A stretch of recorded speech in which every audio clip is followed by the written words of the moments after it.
Mesdames, Mesdemoiselles, Messieurs, Mesdames, Messieurs les élus, Saint-Hilarois, Saint-Hilarois, chers amis. Tout d'abord, je tiens à excuser plusieurs personnes qui nous ont téléphoné pour s'excuser de ne pouvoir venir ce soir. C'est vrai que c'est une cérémonie qui, pour certaines personnes âgées notamment, est un peu tardive. J'excuse notamment Monsieur au maître, maire Honoré. Je suis très heureux de vous accueillir pour cette cérémonie des vœux. Avec plaisir, je constate que vous êtes nombreux à être fidèles à ce rendez-vous annuel et je vous en remercie. J'aperçois tout de même quelques nouveaux visages, de nouveaux habitants de la commune que je salue et à qui je souhaite une bonne intégration dans la commune. Merci Patrick, mais ils sont assez peu nombreux, trop peu nombreux, j'allais dire, pour stabiliser la décrue démographique de notre commune.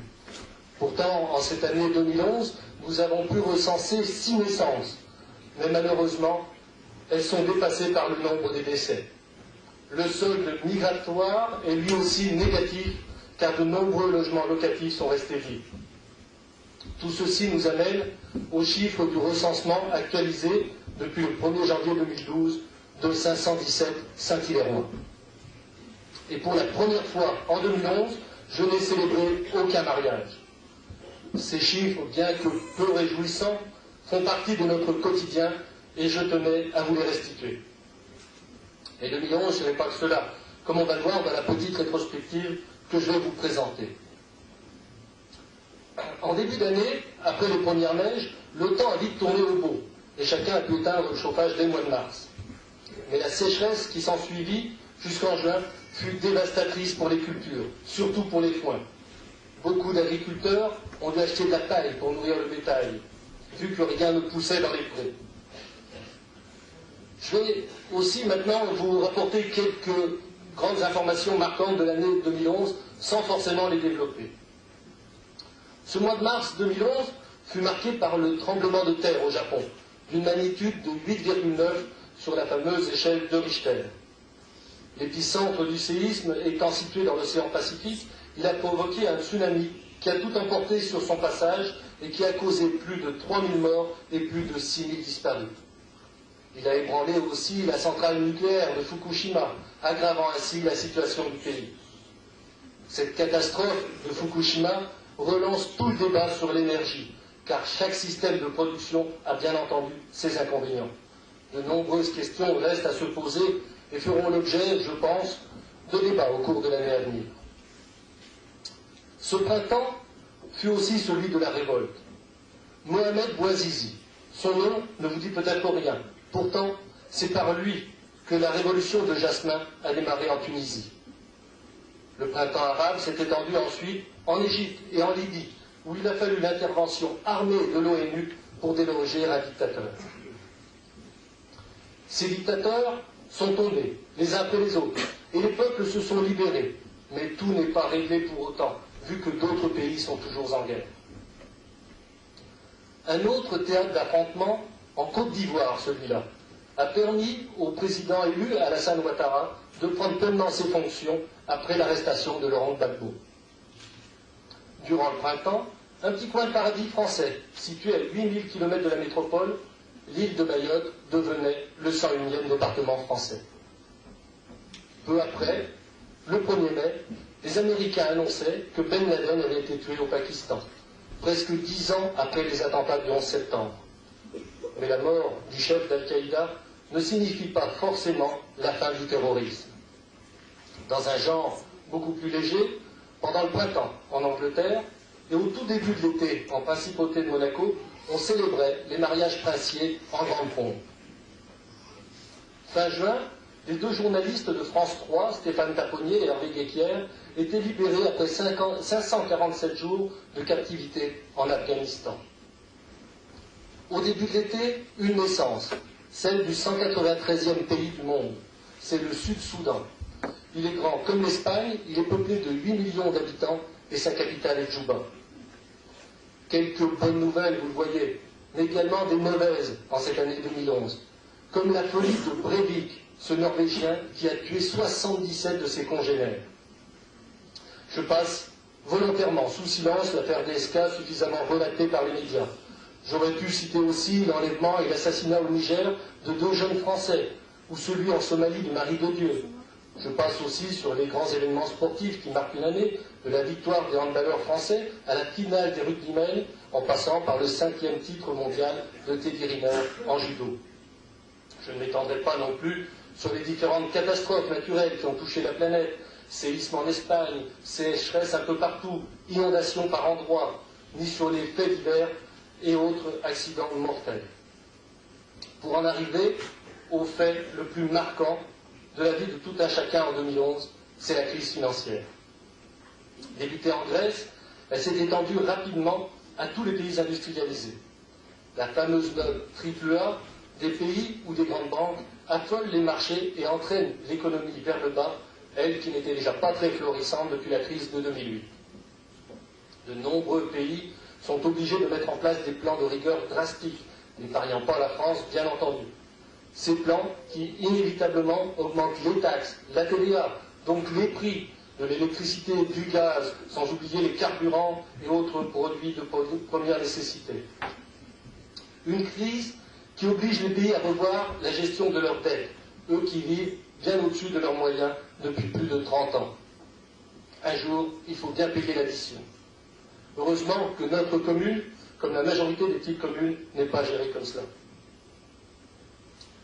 Les décisions politiques au niveau national ont des répercussions au niveau local. La décision politique nationale prise en 2011, qui a l'impact le plus important pour nous, c'est le passage en concession autoroutière de la RCEA. Cette route, qui a déjà causé des centaines de victimes, dont encore plus d'une dizaine de morts en 2011, sera enfin doublée en 2017. Des péages seront normalement installés au-delà de Deux-Chaises en venant de l'ouest et au-delà de Dompierre en venant de l'est, ce qui permettra, entre les deux, de circuler librement et sans frais. Mais bon, là-dessus, je ne veux pas trop m'avancer, de peur d'avoir encore des surprises de dernière minute. L'autre grand dossier national primordial pour notre région, c'est la LGV POCL, la ligne grande vitesse Paris-Orléans-Clermont-Ferrand-Lyon, dont le débat public a lieu, vous le savez sûrement, jusqu'à fin janvier de cette année. Une décision sera prise au cours de l'année 2012 sur la création ou non de cette ligne à grande vitesse desservant la région. Si elle est positive, il faudra choisir un tracé parmi les 4 qui sont proposés, ce qui fait déjà polémique actuellement. En 2011, dans un autre domaine, vous savez qu'ont eu lieu les dernières élections cantonales. Très peu de gens se sont déplacés, malheureusement. Dans notre commune, par exemple, le taux de participation a été inférieur à 50%, une fois de plus le plus faible de tout le canton. Ces élections ont reconduit notre conseiller général sortant, Gilles Mazuel, dès le premier tour, avec Marie-Claire Laverdant comme suppléant. Et vous n'êtes pas sans savoir que 2012 sera aussi une année électorale. J'espère, mais là je n'en doute pas, que la participation sera à la hauteur des enjeux des élections présidentielles des 22 avril et 6 mai prochains, ainsi que des élections législatives qui suivront les 10 et 17 juin. En 2011, plus près de nous, la communauté de communes Bocage Sud a inauguré son espace Bocage Sud à Trongé. Cette salle reçoit des expositions, retransmet des spectacles ou des événements sportifs en direct. Elle sert aussi à organiser de nombreuses réunions. La communauté de communes a reconduit aussi son festival classique en bocage. Les concerts d'une grande qualité ont été très appréciés avec plus de 1200 entrées payantes et un nouveau festival est d'ores et déjà programmé pour cette année avec un concert à Saint-Hilaire, bien entendu, pour la fête patronale. Lors de l'année écoulée, à Saint-Hilaire, nous avons engagé, comme tous les ans, des réparations de la voirie endommagée par un hiver rigoureux. Les fossés et les accotements seront repris encore en 2012, ainsi que les allées du cimetière. Vous savez tous comment elles se dégradent à la moindre pluie, et vous vous souvenez tous du terrible orage du 3 septembre qui a tout ravagé.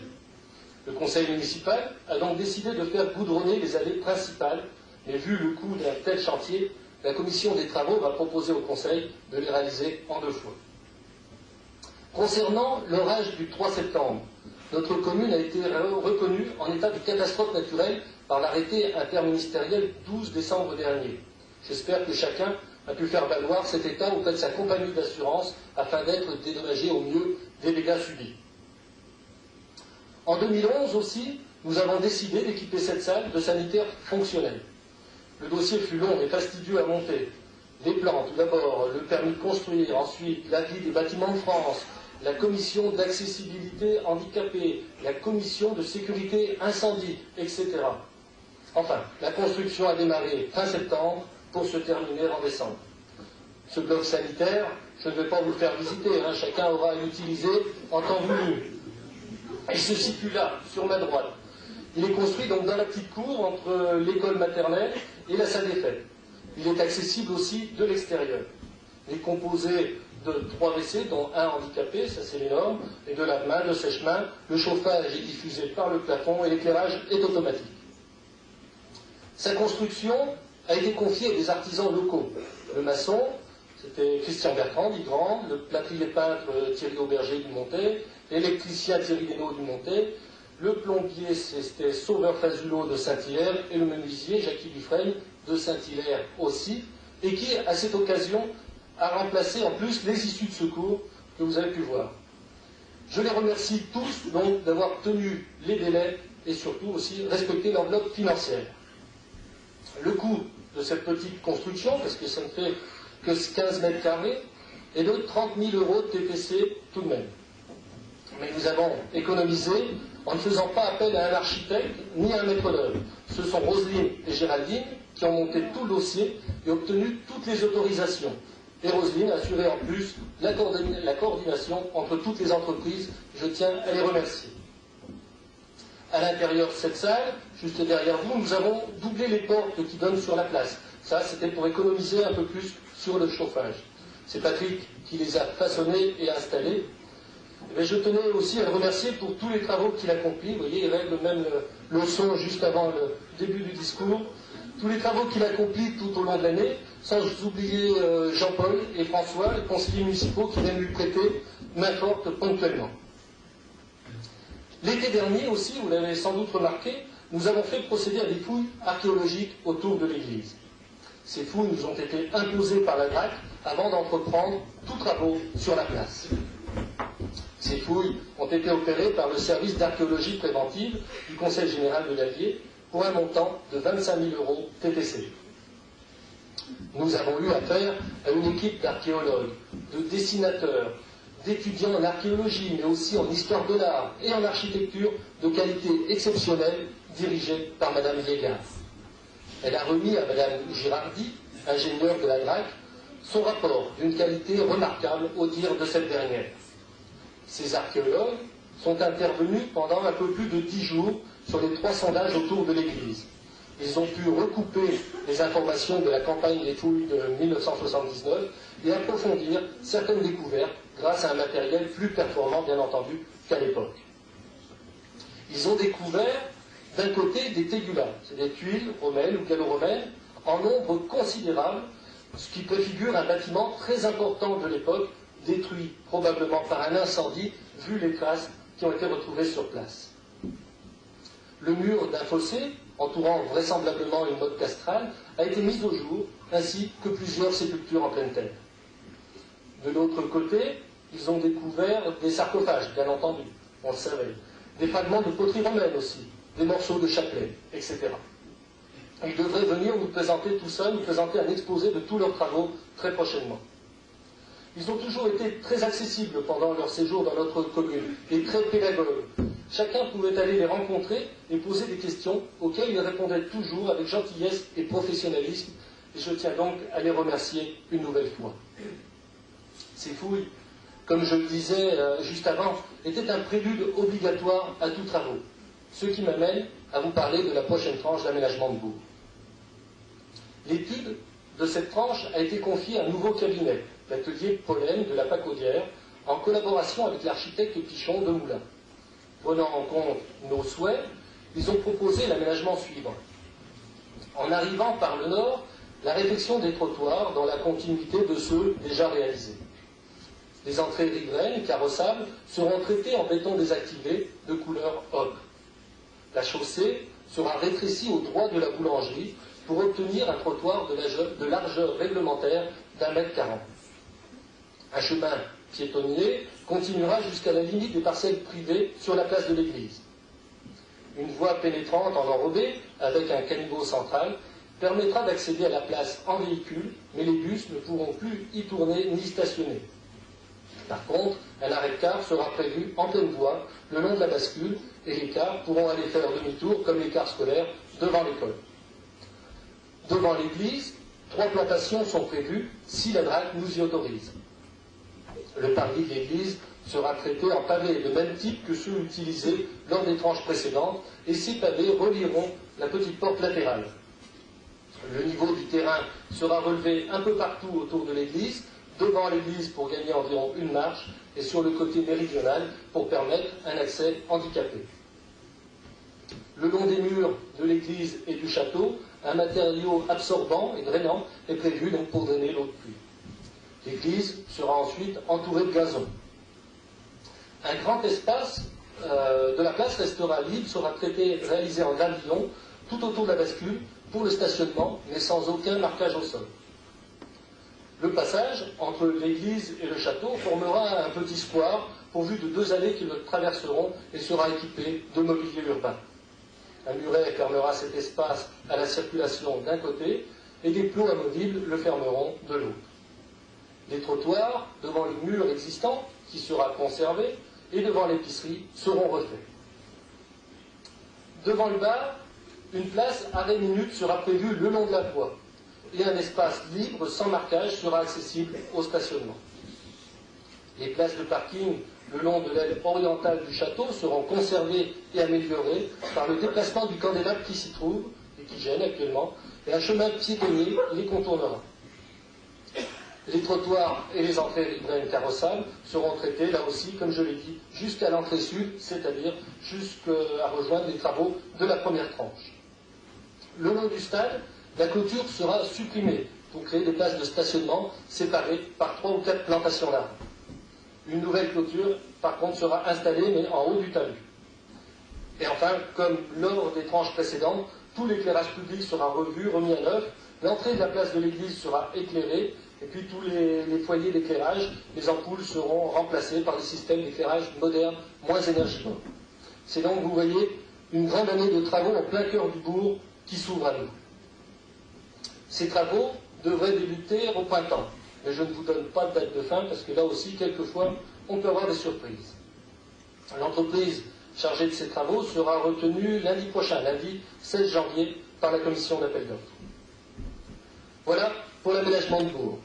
Un autre dossier que j'ai proposé au conseil municipal et que nous allons étudier prochainement, c'est l'installation d'une chaudière à granulés de bois dans le bâtiment de la mairie pour remplacer la chaudière au fioul qui accuse déjà bien plus de 20 ans de service et qui consomme pas mal de fioul, dont le prix, comme vous l'avez sûrement remarqué, ne tend jamais à la baisse.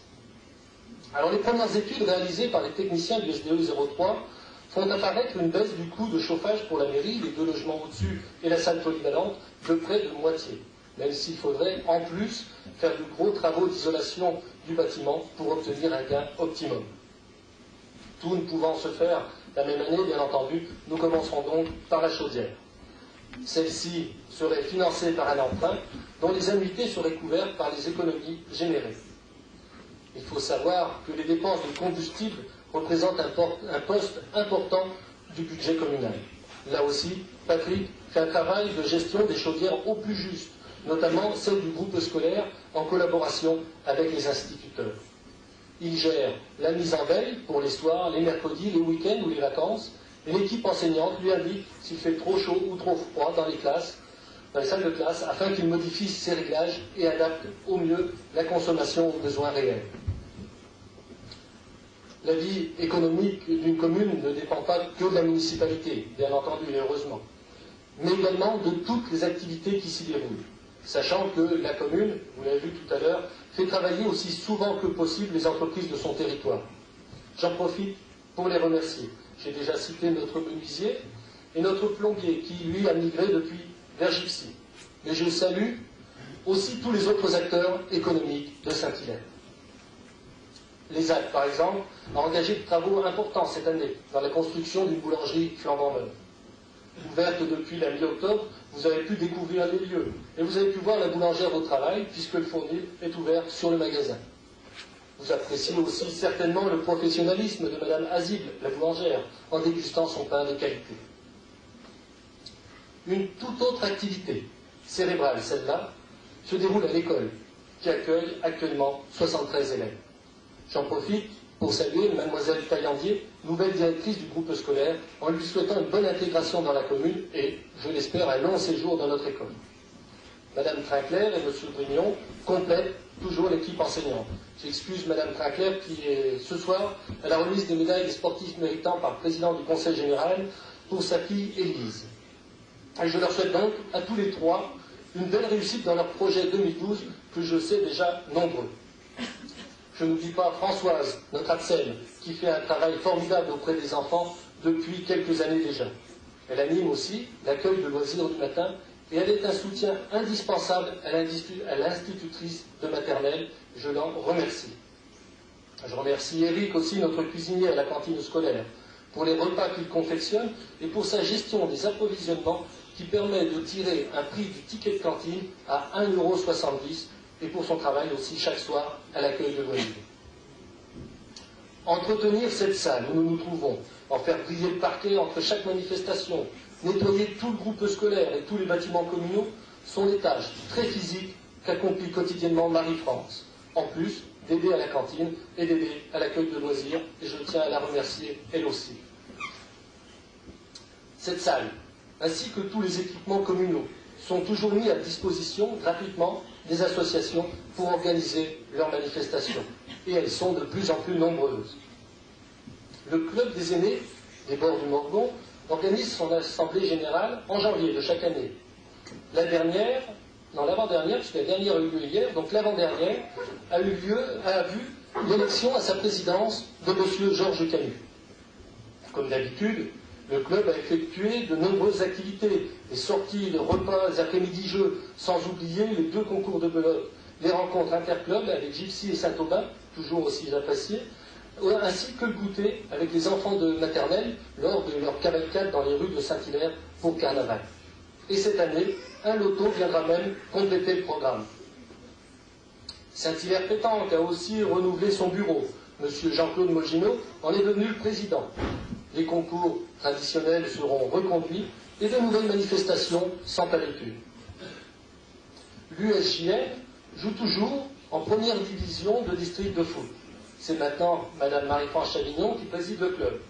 Un nouvel entraîneur s'occupe de l'équipe et obtient des résultats satisfaisants et encourageants. L'amicale laïque, quant à elle, poursuit ses représentations théâtrales et fêtera cette année ses 60 ans d'existence. L'organisation de cet événement et de cet anniversaire est déjà en cours, bien entendu.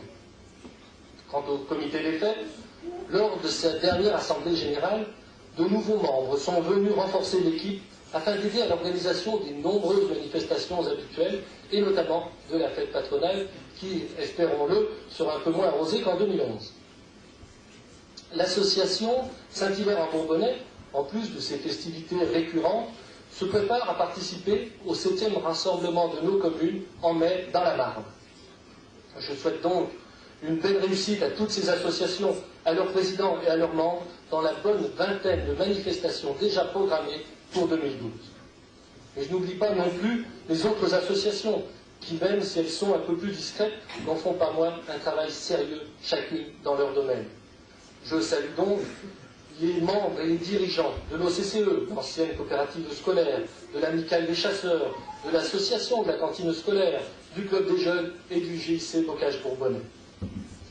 Voilà, je voulais terminer par une nouvelle association créée en 2011, l'association des Amis de l'église Saint-Loup de Saint-Hilaire. Cette association est née de la volonté d'engager des travaux dans cet édifice datant de plus d'1 millénaire et qui a subi à chaque époque des réflexions ou des agrandissements.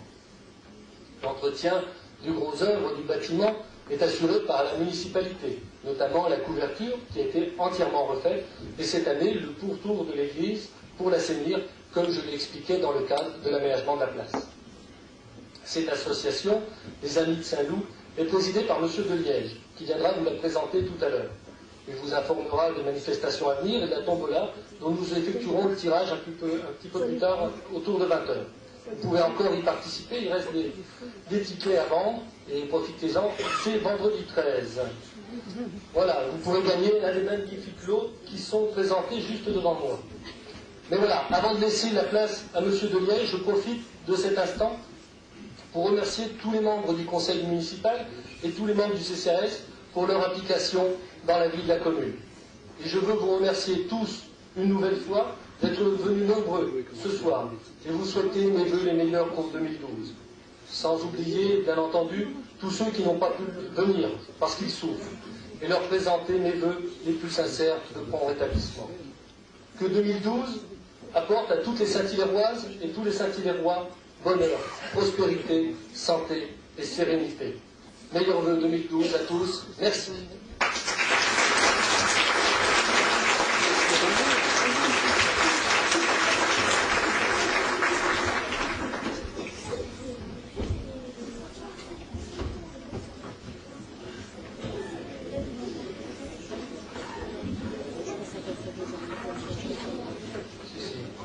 Écoutez, je vais à mon tour vous présenter tous mes vœux de bonne année et de bonne santé.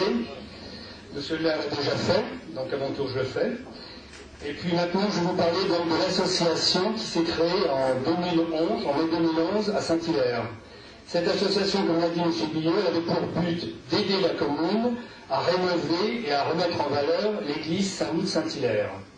D'où son appellation, les Amis de l'église Saint-Loup de Saint-Hilaire. Notre activité en 2011, elle a débuté... Trop proche. Notre activité en 2011, elle s'est surtout manifestée par le nettoyage profond de l'église qui en avait grand besoin. Ensuite, par la journée du patrimoine, où on a ouvert les portes de l'église et on s'est aperçu que finalement, des visiteurs de l'extérieur passaient par Saint-Hilaire pour visiter son église.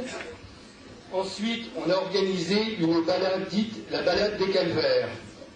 Sous la houlette de M. Leténier qui a bien voulu la commenter et la diriger, c'est une journée du 25 septembre qui s'est déroulée d'une façon tout à fait réussie. Nous avions le soleil, les gens étaient contents, la balade était belle, et le repas qui a suivi était copieux, suivi d'une visite encore pour ceux qui voulaient des commentaires sur l'église.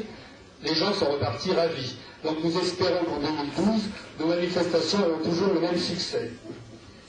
Mais l'événement le plus important de 2011 pour l'association, bien sûr, c'était le 26 novembre 2011, par la signature d'une convention avec la Fondation du patrimoine, en partenariat avec la commune et l'association. Le but de la Fondation du patrimoine, c'est d'aider la commune dans son projet, de l'aider d'une façon technique, de l'aider à monter ses dossiers, à rencontrer les personnes utiles à la réalisation des travaux, mais aussi à collecter d'une façon qui retrace une traçabilité exacte les fonds qui sont donnés par les particuliers et qui reçoivent donc vous avez tous reçu un bulletin dans votre boîte aux lettres et ce bulletin devait vous permettre de faire un don à la Fondation du patrimoine. À la suite de quoi, je vous ferai un petit détail, c'est que ce don vous donnait une petite réduction d'impôt pour ceux qui payent de l'impôt, ce qui n'est pas négligeable, et qui a permis à certains de donner davantage. C'était donc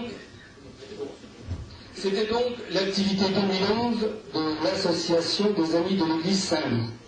En 2012, nous commencerons par le tirage de la tombola. La tombola, je ne sais pas si tout le monde a vu passer des tickets de tombola à 2 €, qui donnent droit à des lots qui sont présentés devant le podium, dont le premier, qui est une œuvre originale et unique, qui nous a été gracieusement exécutée par M. Leget, que nous remercions vivement par sa participation, parce qu'il nous aide un peu dans tous les domaines, et notamment par ce premier prix qui représente donc l'église de Saint-Hilaire et la place qui l'entoure. D'autres prix nous ont été offerts également, ce sont de très beaux ouvrages sur le Bourbonnais. Nous avons aussi un panier garni et des bons d'achat à la Cicada, offerts justement par la Cicada de Bourbon. Ce sera donc le premier événement de 2012 pour l'association. Alors n'hésitez pas à souscrire de nouveaux tickets, le tirage aura lieu dans très très peu de temps et vous risquez, à vendredi 13, de voir partir une magnifique œuvre unique, un tableau sur l'église de Saint-Hilaire réalisé à la mine de crayon et vous risqueriez de regretter très très longtemps. Alors on va passer dans les rangs, et les personnes qui désirent acquérir des tickets vont pouvoir encore le faire. Les manifestations qui suivront en 2012, ce sera déjà une interview avec la radio Tic en Grogne, avec monsieur le maire et moi-même à la radio pour expliquer à nouveau un peu le but de notre association, inviter les personnes intéressées par la conservation du patrimoine de participer à notre action. Ce sera aussi la création de cartes postales qui représenteront des tableaux et qui feront connaître Saint-Hilaire à l'extérieur de la commune. Ce sera aussi, au cours de l'été, une balade dite la balade cette fois des Saint-Fiacres. Tout le monde ici connaît Saint-Fiacre, le site de Saint-Fiacre, qui se trouve, je crois, entre Saint-Hilaire et Gixy. Pour ma part, je ne le connais pas encore. Mais j'ai déjà recueilli des informations très intéressantes sur Saint-Fiacre, et je crois que la balade sera très très intéressante également. Elle sera tout pareillement suivie d'un casse-croûte, d'un petite collation qui met tout le monde de bonne humeur. Nous organiserons aussi des concerts, au pluriel ou au singulier, donc je dirais un concert, notamment le jour de la journée du patrimoine. Mais ce que j'aurais souhaité avec l'équipe qui forme les amis de l'église Saint-Loup-Saint-Hilaire, c'est arriver à faire une petite manifestation trimestrielle. Non pas pour récolter des fonds, parce que ces manifestations elles demandent beaucoup de déploiement d'activité et elles rapportent finalement peu, ce qui ne me permettra pas de faire face aux travaux de première urgence qui sont engagés avec la Fondation du patrimoine. Je rappelle que ces travaux de première urgence, c'était tout d'abord l'électrification des cloches, avec la réfection d'une poutre dans le beffroi qui menace de tomber, les escaliers qui mènent au clocher, la réfection de la main de la Vierge, qui est tombée déjà il y a bien longtemps et qu'on n'a pas pu mettre en place, et enfin la création de nouveaux bancs d'église pour remplacer les chaises qui sont très très très fatiguées. Donc, par le biais de cette Fondation du patrimoine, je vous invite tous à faire ce qu'on appelle un mécénat populaire, c'est-à-dire que toute la population essaie de participer à conserver le patrimoine de Saint-Hilaire, qui est son église. Cette église, comme l'a dit M. Billot, qui a 10 siècles d'existence, qui a vu passer des événements importants, des sociétés différentes, des générations de Saint-Hilaire et de Saint-Hilaire-oises, et qui aujourd'hui est en train de se dégrader parce que le gros œuvre a été maintenu, mais que l'intérieur, avec ses magnifiques peintures, est complètement dégradé. Et là, c'est un massacre quand on connaît la recherche des églises peintes, ce qui pourrait donner un essor à la commune économique et touristique par le biais des visiteurs qui passeraient faire le tour des églises peintes au Bourbonnais. Notamment quand on a l'église romane du XIIe siècle, je pense qu'on devrait prendre en considération un peu cet élément de patrimoine qui nécessite l'implication de tous et de toutes. Je ne suis pas Saint-Hilaire de naissance, et j'ai été stupéfié de voir qu'une aussi jolie église de type roman du XIIe siècle ait été laissée à l'abandon dans lequel elle se trouve. Voilà, c'est ce que je voulais vous dire, parce que finalement, l'investissement qu'on fait dans la Fondation du patrimoine pour garder les éléments du patrimoine du passé, c'est également préserver le futur. Et il faut penser aux générations futures qui trouveront le travail que vous aurez accepté de réaliser et l'investissement que vous aurez apporté. Voilà, c'est ce que je voulais vous dire ce soir, et j'espère que si je ne vous ai pas convaincu, eh ben, ça aura quand même porté quelques fruits.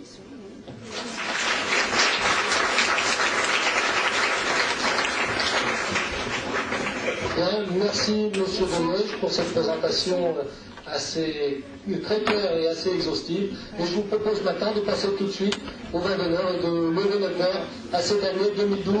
Bonne année encore à tous. Merci.